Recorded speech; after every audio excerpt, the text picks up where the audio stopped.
Benua Lemuria atau yang disebut juga sebagai Kumari Kandam dalam bahasa Tamil adalah sebuah daratan yang dihipotesiskan pernah ada di Samudra Hindia. Sebuah daratan yang kini telah tenggelam, yang dulunya menghubungkan anak benua India dan Pulau Madagaskar. Hipotesis tersebut diajukan sebagai penjelasan atas keberadaan fosil lemur, hewan endemik Pulau Madagaskar yang ditemukan di India. Sedangkan di daratan terdekat dari Pulau Madagaskar, yaitu Afrika atau Timur Tengah, tidak ditemukan adanya fosil lemur tersebut. Walau keberadaan daratan yang tenggelam di Samudra Hindia itu belum terbukti secara ilmiah, sebuah kitab India kuno yang dikenal sebagai Mahabharata mengisahkan kejadian tenggelamnya sebuah kota beserta para penduduknya. Kota India kuno itu dikenal sebagai Dwarka, yang dikisahkan tenggelam ke dalam lautan setelah ditinggalkan oleh rajanya yang bernama Krishna. Kitab Mahabharata adalah salah satu karya besar dari India kuno yang dianggap suci dan paling istimewa dalam kepercayaan agama Hindu. Secara tradisi, epos Mahabharata dipercaya telah ditulis oleh seorang filsuf India kuno bernama Krishna Dwaipayana Biasa pada abad ke-4 sebelum Masehi atau bahkan lebih lama lagi. Mahabharata menjadi salah satu wiracarita terpanjang di dunia dan juga disebut sebagai puisi terpanjang yang pernah dibuat. Dengan berlatar belakang di wilayah anak benua India kuno dan sekitarnya, Mahabharata mengisahkan tentang perebutan kekuasaan takhta kerajaan Hastinapura di antara dua cabang keluarga keturunan Raja Santanu.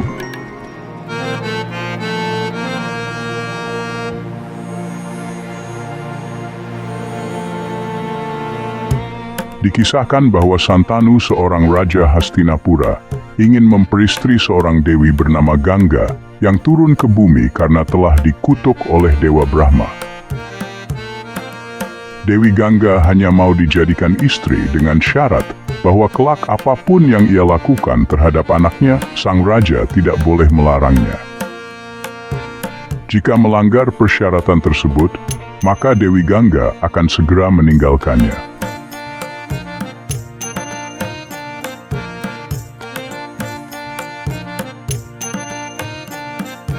Ketika melahirkan seorang putra, sang dewi segera menenggelamkannya ke sungai Gangga. Santanu yang mengetahui hal tersebut tak kuasa mencegahnya, karena terikat akan janji pernikahannya. Cilakanya, ketujuh putra yang dilahirkan selanjutnya pun mengalami nasib yang sama.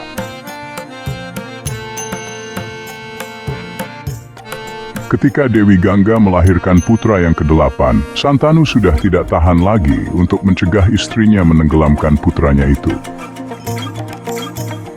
Akhirnya Dewi Gangga menjelaskan bahwa putra-putra yang ia lahirkan merupakan inkarnasi dari para dewa.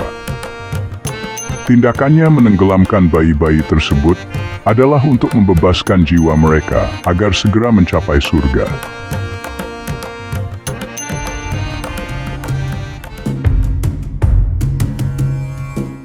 Dalam Mahabharata juga diceritakan tentang peperangan dahsyat yang terjadi antara dinasti Kurawa dan Pandawa. Sebuah peperangan yang melibatkan orang-orang dengan kemampuan yang jauh melebihi dari manusia pada umumnya. Mereka juga menggunakan peralatan yang seperti sudah memiliki teknologi maju dan persenjataan yang memiliki daya hancur luar biasa.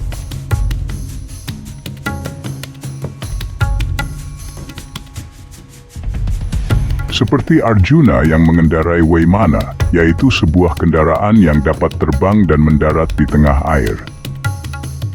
Ia juga memiliki busur Gendewa, yaitu sebuah senjata yang dampaknya mirip dengan senjata rudal atau roket, yang dapat menimbulkan ledakan api dan membunuh banyak tentara. Lalu gambaran dari senjata Brahmastra yang mampu menyebabkan kerusakan dan kehancuran luar biasa, yang dapat memusnahkan kehidupan di suatu wilayah. menjadikan senjata itu seperti memiliki dampak nuklir, layaknya apa yang kita kenal sekarang sebagai bom atom.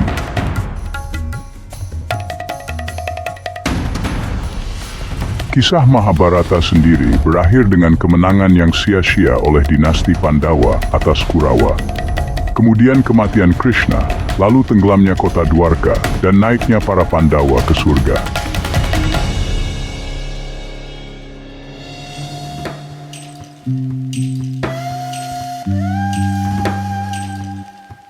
Walaupun secara tradisional, kisah-kisah pada Mahabharata dimaknai sebagai materi filosofi dan devosional. Tetapi kita juga dapat mengambil kesimpulan yang lebih luas lagi, bahwa pernah ada di suatu masa, makhluk-makhluk luar angkasa yang memiliki kekuatan super dan teknologi canggih yang mempopulasi planet bumi. Mereka saling berperang hingga menyebabkan tenggelamnya suatu daratan, dan akhirnya mereka pergi meninggalkan bumi.